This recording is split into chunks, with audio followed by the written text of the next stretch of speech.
மிதுன ராசி அன்பர்கள் இந்த ஏப்ரல் 14 வரைக்கும் உங்களுக்கு என்னென்ன நடக்கும் அப்படின்னா, முதல்ல வந்து பாருங்க 10ஆம் பாவத்துல சூரியன் இருக்கா. தொழில் ஸ்தானத்துல சூரியன்.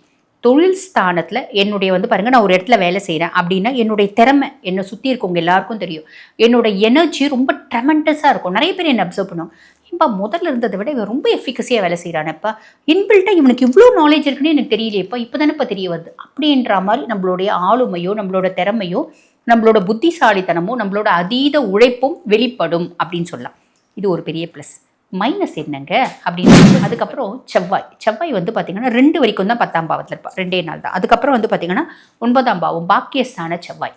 பாக்கியஸ்தான செவ்வாய் என்ன பண்ணுவான், ஒரு இடம் அப்படின்னு வாங்கி ரெஜிஸ்ட்ரேஷன், ஒரு வீடு வாங்கி ரெஜிஸ்ட்ரேஷன், ஒரு கார் வாங்கி ரெஜிஸ்ட்ரேஷன், ஒரு பூசா கடை, ஒரு தொழில் ஸ்தாபனம் ஒன்று வச்சு ரெஜிஸ்ட்ரேஷன், இல்லைனா வந்து பாருங்க ஒரு கோழி பண்ணை வைக்கிறது, ஒரு ஆட்டு பண்ணை வைக்கிறது, ஒரு மாட்டு பண்ணை, அதுக்காக ஒரு இடம் வாங்கி ரெஜிஸ்ட்ரேஷன், இப்படி ஏதோ ஒரு விதத்தில் தொழில் சார்ந்து ஒரு பூமி வாங்குறதுக்கான யோகம், ஒரு ரெஜிஸ்டர் பண்ணுறதுக்கான யோகம் அதை கொடுப்பான்.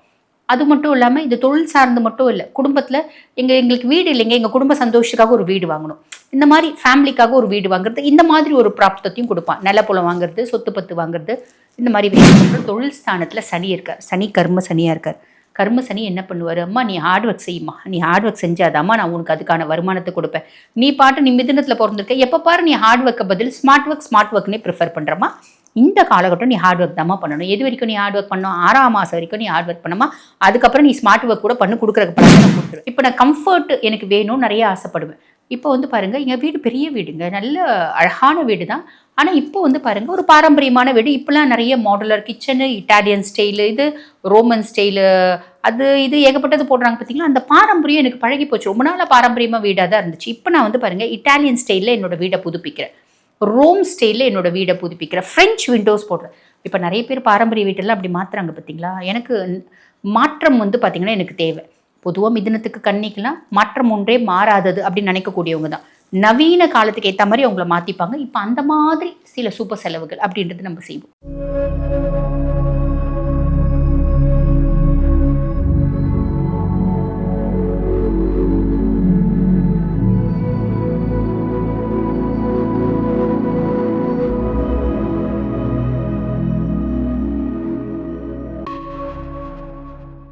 ஆன்மீக பரிகார நேயர்களுக்கு வணக்கம். நான் டாக்டர் தீபா. அதனால இன்னைக்கு நம்ம என்ன டாபிக் பற்றி டிஸ்கஸ் பண்ண போகிறோம் அப்படின்னா, ஏப்ரல் மாதம் 14ஆம் தேதி வரைக்கும் ஒவ்வொரு ராசிக்கும், அதாவது உங்கள் ராசிக்கு என்ன நடக்க போகுது, வெறும் நல்லது மட்டும் சொல்ல போகிறோமா, நடக்கக்கூடிய 5 நல்லது என்ன, 5 விஷயத்தில் நம்ம கவனமாக இருக்கணும், என்னென்ன விஷயத்தில் நம்ம கவனமாக இருக்கணும், என்னென்ன விஷயம் நம்மளுக்கு ரொம்ப மனசுக்கு சந்தோஷமாக மகிழ்ச்சியாக இருக்கும் அப்படின்றத சொல்ல போகிறோம்.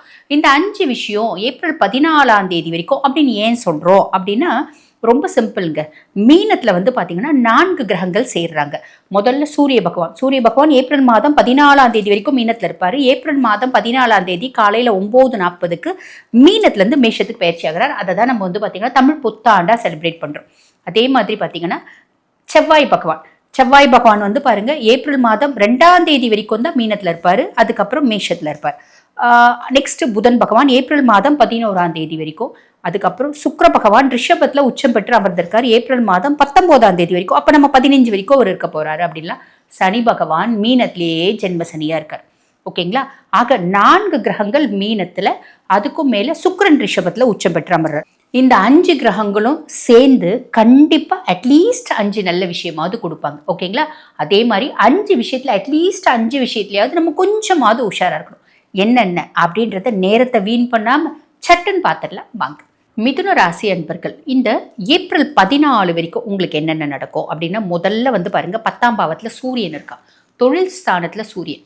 தொழில் ஸ்தானத்தில் என்னுடைய வந்து பாருங்கள், நான் ஒரு இடத்துல வேலை செய்கிறேன் அப்படின்னா, என்னுடைய திறமை என்னை சுற்றி இருக்கவங்க எல்லாருக்கும் தெரியும். என்னோட எனர்ஜி ரொம்ப ட்ரெமெண்டஸாக இருக்கும். நிறைய பேர் என்னை அப்சர்வ் பண்ணுவாங்க. ஏன்பா முதல்ல இருந்ததை விட இவன் ரொம்ப எஃபிகசியாக வேலை செய்கிறானேப்பா.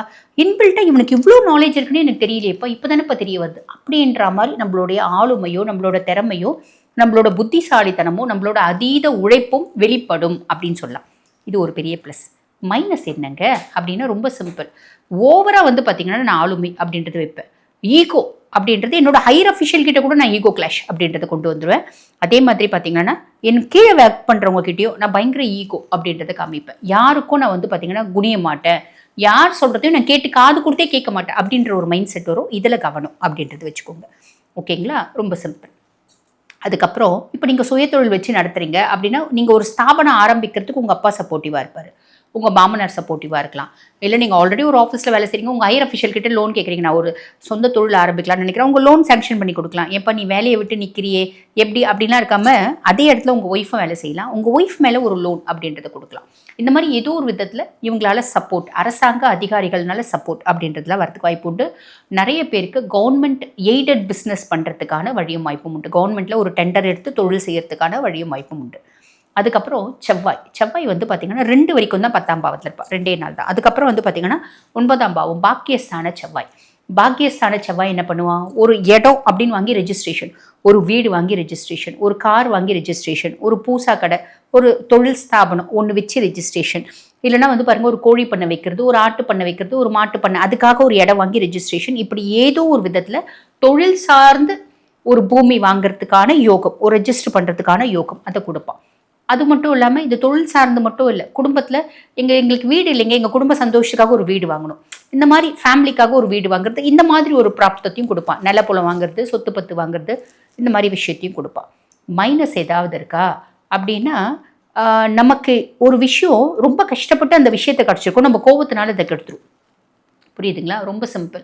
இப்போ வந்து பாருங்கள், உங்கள் அப்பானோட சப்போர்ட்னால நீங்கள் ஒரு இடம் வாங்கியிருக்கீங்க, ஒரு வீடு கட்டிக்கங்கன்னு வச்சுக்கோங்களேன், அப்பா கூட சண்டை போட்டுக்கிறது, அண்ணன் தம்பிங்கிட்ட வந்து பார்த்தீங்கன்னா சொத்து பிரச்சனை, அதனால் அப்பா கிட்ட பெரிய பஞ்சாயத்து பண்ணிக்கிறது, அப்பாவுக்கு மருத்துவ செலவு வரதுக்கான வாய்ப்பு உண்டு, அப்பாவுக்கு ஹெல்த் இஷ்யூஸ், முக்கியமாக ரத்தம் சார்ந்த பிரச்சனை, அதே மாதிரி சின்ன சின்ன ஆக்சிடென்ட் சர்ஜரிஸ் இதெல்லாம் வரதுக்கான வாய்ப்பு உண்டு. இது நெகட்டிவ். ப்ளஸ்ன்னு சொல்லிட்டேன், மைனஸ்ன்னு சொல்லிட்டேன். அதுக்கப்புறம் புதன் 10ஆம் பாவம். நான் புத்திசாலித்தனமாக தொழில் பண்ணுவேன். இது வரைக்கும் அவ்வளோ புத்திசாலித்தனத்தை நான் யூஸ் பண்ணதே இல்லை. இந்த தொழில் சார்ந்து பல விஷயங்களை நான் அனலைஸ் பண்ணிவிட்டு எந்த விஷயம் செஞ்சால் நிறைய லாபத்தை சம்பாதிக்க முடியும் அப்படின்ற ஒரு யுக்தியை வந்து நான் பிளான் பண்ணிக்கினேன். அந்த பிளானை நான் ப்ராபகேட் பண்ணுறேன். புது புது யுக்திகளை நான் வந்து தொழிலில் வந்து புகுத்துறேன். அதனால் நல்ல லாபம் சம்பாதிச்சு தொழில் மேன்மேலும் உயர்ச்சி அப்படிங்கிற விஷயம், நல்ல விஷயம் வந்து பார்த்திங்கன்னா உங்களுக்கு புதன் பகவான் கொடுப்பார். அதுக்கப்புறம் தொழில் ஸ்தானத்தில் சனி இருக்கார். சனி கர்ம சனியாக இருக்கார்.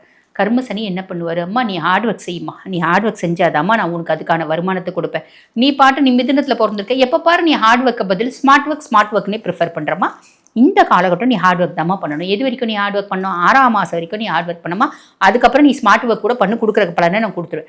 காரணம் என்ன, 6ஆம் மாதம் குரு பகவானுடைய பயிற்சி இருக்குது. மிதுனத்துலேருந்து கடகத்துக்கு குரு பகவான் உச்சம் பெற்று அமர்றார். அவரோட உச்ச பார்வை சனி மேலே படியுது, 9ஆம் பார்வை. அப்போ அதுக்கு மேலே நீ என்ன ஒர்க்கானா பண்ணு, ஸ்மார்ட் ஒர்க் கூட பண்ணிட்டு போனா உரிய லாபத்தை கொடுத்துட்ற. ஆனால் 6ஆம் மாதம் வரைக்கும் நீ ஹார்ட் ஒர்க் தான் பண்ணும். ஆக ஏப்ரல் 14 வரைக்கும் நீ ஹார்ட் ஒர்க் தான் பண்ணும். அப்போ தான் உனக்கு நல்ல லாபத்தை கொடுப்பேன். நீ ஹார்ட் ஒர்க் பண்ண ரெடின்னா நான் லாபத்தை கொடுக்க ரெடி இல்லை. அப்போ நான் உன்னை கீழே நோக்கி தள்ளி விட்டுருவேன்னா கிடையாது. உன்னை நீ இருக்கிற மாதிரியே இருப்பேன். ரொம்ப சிம்பிள். இது சனி பகவான் கொடுக்கக்கூடிய பலன்கள் அப்படின்னு சொல்லலாம். புரியுதுங்களா? அதுக்கப்புறம் வந்து பாருங்கள், நமக்கு சுக்கிர பகவான் இருக்கார். சுக்கிர பகவான் ரிஷபத்தில் உச்சப்பட்டு, அதாவது ஆட்சி பெற்று அமர்ந்திருக்கார். அவரோட சொந்த வீடு இல்லைங்களா, ஒரு சொந்த வீட்டில் ரொம்ப சௌரியமாக உட்காந்துட்டு இருக்கார். அது உங்களுக்கு என்ன பாவம், 12ஆம் பாவம், மோட்ச விரயஸ்தானத்தில் சுக்கிரன்.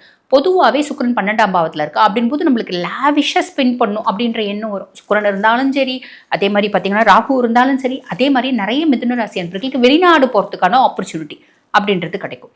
பெண்களால் ஒரு நல்ல ஒரு ஆப்பர்ச்சுனிட்டி, பெண்களால் வெளிநாடு போகிறது, பெண்களால் சுகபோகங்களை அனுபவிக்கிறதுக்கான ஆப்பர்ச்சுனிட்டி இதெல்லாம் கிடைக்கும். ஆண்களாக இருந்தாலும் பெண்களாக இருந்தாலும் பெண்களால். சரி, இப்போ நான் கம்ஃபர்ட் எனக்கு வேணும் நிறைய ஆசைப்படுவேன். இப்போ வந்து பாருங்கள், எங்கள் வீடு பெரிய வீடுங்க, நல்ல அழகான வீடு தான்.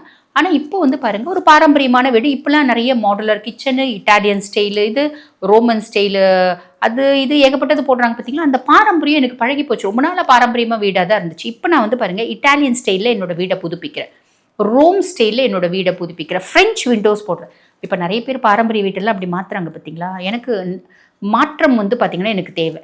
பொதுவாக மிதுனத்துக்கு கன்னிக்கெலாம் மாற்றம் ஒன்றே மாறாதது அப்படின்னு நினைக்கக்கூடியவங்க தான். நவீன காலத்துக்கு ஏற்ற மாதிரி அவங்கள மாற்றிப்பாங்க. இப்போ அந்த மாதிரி சில சூப்பர் செலவுகள் அப்படின்றது நம்ம செய்வோம். அதே மாதிரி இது வரைக்கும் வீடு இருந்துச்சுங்க, சிம்பிளாக இருக்குது. நான் வீட்டை வந்து பார்த்திங்கன்னா ரொம்ப அழகாக டெக்கரேட் பண்ணிக்கினேன், இன்டீரியர் டெக்கோர் பண்ணேன், இப்படிலாம் நிறைய விஷயம். நான் நிறைய ஷாப்பிங் பண்ணேன். எனக்கு கேர்ள்ஸாக இருக்காங்க, லேடிஸாக இருக்காங்க அப்படின்னா பட்டுப்புடவை வாங்க போகிறேன், 2 பட்டுப்புடவை வாங்க போனேன், 10 பட்டுப்புடவை வாங்கிட்டு வந்தேன். காஸ்மெட்டிக்ஸ் 4 லிப்ஸ்டிக் வாங்க போனேன், 40 ஷேடில் லிப்ஸ்டிக் வாங்கிட்டு வந்தேன். இப்படி எல்லாம் நிறைய விஷயம் செய்வாங்க. வெளிநாடு டூர் போகிறது, வெளிநாடு வேலைக்கு போகிறது, இப்படி நிறைய நல்ல விஷயம் நடக்கும் தான். என்ன பெரிய லெவலில் அகலக்கால் வச்சிடாதீங்க. அகலக்கால் வச்சிங்க அப்படின்னா ட்ராப் ஆகிடுவீங்க. அதில் கவனம் வச்சுக்கோங்க. செலவு பண்ணும்போது அனலைஸ் பண்ணிவிட்டு செய்யுங்க. ரொம்ப சிம்பிள். ஆக இந்த சின்ன சின்ன விஷயத்தில் கவனமாக இருக்கீங்க அப்படின்னா மட்டும் போதுமானது. நிறைய நல்லது நடக்கும். வாழ்த்துக்கள். இப்போ நான் சொன்னது வந்து பார்த்தீங்கன்னா உங்கள் ராசிக்கான பொதுவான பலன்கள். நீங்கள் இல்லைம்மா எங்கள் சுய ஜாதகத்தை நாங்கள் துல்லியமாக அனலைஸ் பண்ணிக்கணும் அப்படின்னு விருப்பப்பட்டாலோ, இல்லைம்மா நாங்கள் 14க்குள்ளே எக்ஸாக்டாக எங்களுக்கு என்ன நடக்கும் அப்படின்னு தெரிஞ்சுக்கணும். காரணம் என்ன அப்படின்னா, நாங்கள் பெரிய லெவலில் இன்வெஸ்ட்மெண்ட் பண்ணி பிஸ்னஸ் பண்ணலான் இருக்கோம், பெரிய வீடு கட்டலாம் அப்படின்னு இருக்கும். நல்ல ஒரு திருமண வரன் வந்திருக்கு. அதை வந்து பார்த்தீங்கன்னா நம்ம அந்த அந்த திருமண வரத்தை மேல் நோக்கி கல்யாணம் அப்படின்ற வரைக்கும் கொண்டு போகலான்னு இருக்கும். ஃபாரின் போகலான்னு இருக்கும். அங்கே போயிட்டு புது ஒரு விஷயம் புதுசாக நாங்கள் அடாப்ட் பண்ணுவோமா மாட்டோமா, புது ஊர் புது ஆளுங்க எல்லாம் எங்களுக்கு சக்ஸஸாக வருமா வராதா, குழந்தைங்க எப்படி நல்லா படிப்பாங்களா, 3 வருஷமா நீட் வந்து எழுதிட்டு இருக்காங்க, இந்த வருஷமாவது வாங்குவாங்களா, இப்படி பல கேள்விகள் ஒவ்வொரு குடும்பத்திலையும் இருக்க தான் செய்யுது. ஆக இந்த மாதிரி கேள்விகளுக்கு துல்லியமாக பதில் வேணுமா, உங்கள் சுய ஜாதகத்தை அனலைஸ் பண்ணிக்கோங்க. என்கிட்ட உங்கள் சுய ஜாதகத்தை அனலைஸ் பண்ணிக்கணும் அப்படின்னா, நான் பேசிகிட்டு இருக்கும்போது என்னோட வாட்ஸ்அப் நம்பர் கொடுத்துருப்பாங்க. அந்த வாட்ஸ்அப் நம்பருக்கு கால் பண்ணி அப்பாயின்மெண்ட் ஃபிக்ஸ் பண்ணி என்கிட்ட பேசிக்கிறேன். தேங்க்யூ.